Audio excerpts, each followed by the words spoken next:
from the Lakeside Newsroom of the Henrico Citizen, your hometown news source since 2001. This is the Henrico News Minute with publisher Tom Lapis. Virginia State Senator Jennifer McClellan makes a big announcement, and Henrico County's COVID-19 numbers continue to fall. We'll have details about those stories and more in today's Henrico News Minute for Thursday, June 18th, 2020.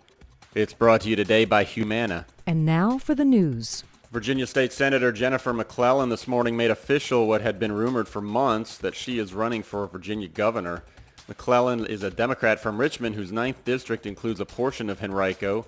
She'll seek her party's nomination to run for the position in 2021.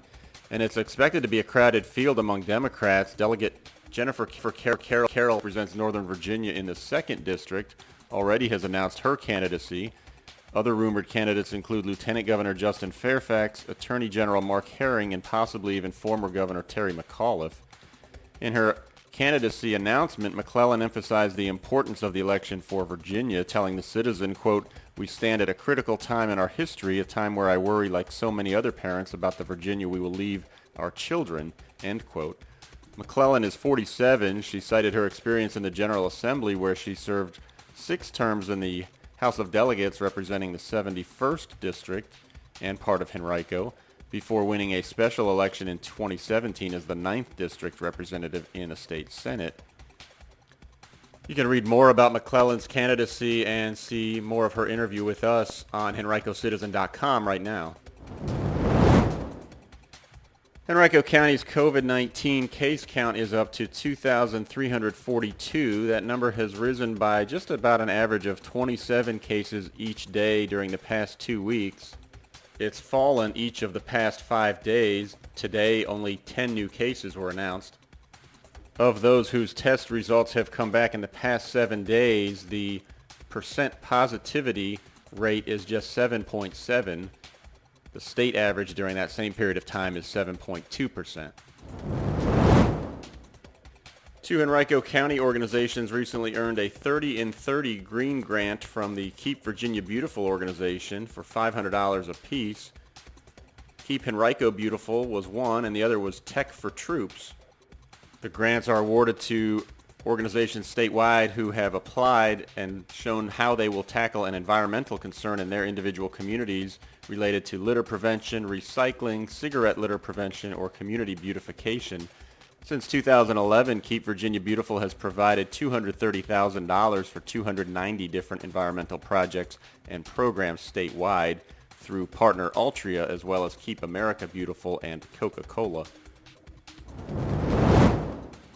Henrico County Public Schools Community Conversation Series will continue June 23rd at 6 p.m. It'll feature an online panel of Henrico County high school students discussing issues of racism, injustice, and inequity.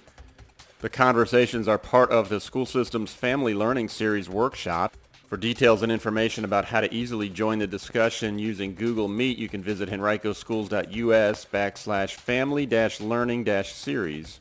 No registration is required. Well, if you have recently lost your job and your health insurance with it, HCA Virginia has established a new hotline to help you acquire new health insurance. It's 833-867-8771. It's available Monday through Friday from 8 a.m. to 6 p.m. Hotline advisors will discuss eligibility and advocacy services appropriate for a variety of scenarios. The services are free, and HCA Virginia does not represent any other company or sell insurance plans itself. Well, a number of sporting events in Henrico County have been canceled in the past 3 months, but this weekend the county will host 2 state championship events for the first time since the pandemic began. The 2020 USA Softball Virginia State Championship will be held at Dory Park and at the Glen Allen Softball Complex, and the Virginia Pickleball Classic will take place at Pouncey Track Park. Both events will adhere to Phase 2 requirements for recreational sports, according to Henrico officials. Those include physical distancing, enhanced cleaning and disinfection practices, and increased workplace safety practices. Altogether, there are 33 sports tourism events booked throughout the region that are scheduled through Labor Day. The events are expected to bring a direct economic impact to the region of about $21 million. No one was injured during a fire at a home in Eastern Henrico early yesterday morning. It broke out in a residence in the 4400 block of Samara Drive near Gay Avenue and Eanes Lane shortly after 3 a.m. A neighbor called 911 and Henrico fire units found heavy fire coming from several windows and doors. It extended into the attic, but they were able to extinguish it. No one was home at the time of the fire. The Henrico Fire Marshal's office is working to determine the cause and origin of the blaze. Now that many restaurants are back open, that means they are being inspected again by the Virginia Department of Health, and every week we bring you the latest Henrico Restaurant Inspection Report. You can find that today on HenricoCitizen.com. A reminder that our new podcast, Today in Henrico, brings you short audio conversations with Henrico newsmakers. Today's conversation is with Claiborne Mason, the president of the Virginia Home for Boys and Girls. You can visit HenricoCitizen.com and click under podcasts, then Today in Henrico to listen. Today's Henrico News Minute has been brought to you by Humana. Turning 65 and have questions about Medicare? Humana can help. Call licensed sales agent Eric Jones at 804-253-0056 to learn more.